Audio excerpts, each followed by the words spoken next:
সিলেট কোনো অস্থির জনপদ নয়। সিলেটের আত্মা তৈরি হয়েছে ঈমান, শিক্ষা, সাহস ও আত্মত্যাগের মাটি দিয়ে।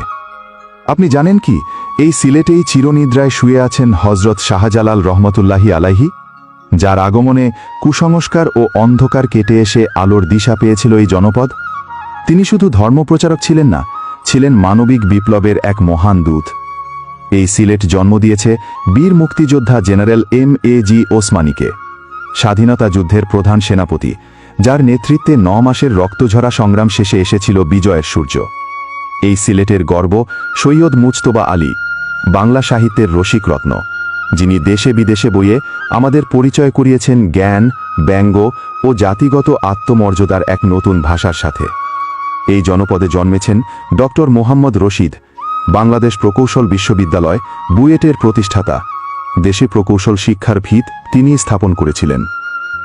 বিশ্বমঞ্চে বাংলাদেশের পরিচয় গড়েছেন ডক্টর আবেদ চৌধুরী, যিনি পরিবেশ ও কৃষিতে গবেষণার মাধ্যমে তুলে ধরেছেন কিভাবে দেশীয় বিজ্ঞান দিয়ে পৃথিবীর পরিবর্তন সম্ভব।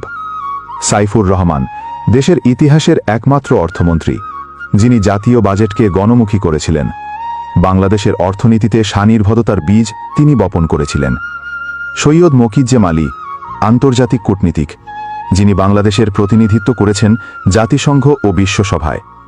একজন নীরব দূত, যিনি কথার চেয়ে কাজে বেশি বিশ্বাস করতেন। এবং ভুলবেন না আলী আমজদের নাম, যার ঐতিহাসিক আকে আমজদের ঘড়ি আজও সিলেটের ঐতিহ্য বহন করে, সময় ও আত্মপরিচয়ের প্রতীক হয়ে। এই সব মানুষদের জন্মভূমি সিলেট যখন গর্জে ওঠে, তা হয় ন্যায় ও সত্যের পক্ষে। আমরা হই উচ্চকণ্ঠ, কিন্তু গর্বের, মর্যাদার, বিবেকের কণ্ঠে। Don't mistake our passion for chaos. Sylhet's voice rises not for war but for justice and dignity. এই ভিডিও যদি আপনার হৃদয়ে একটুও গর্ব জাগায়, তাহলে শেয়ার করুন।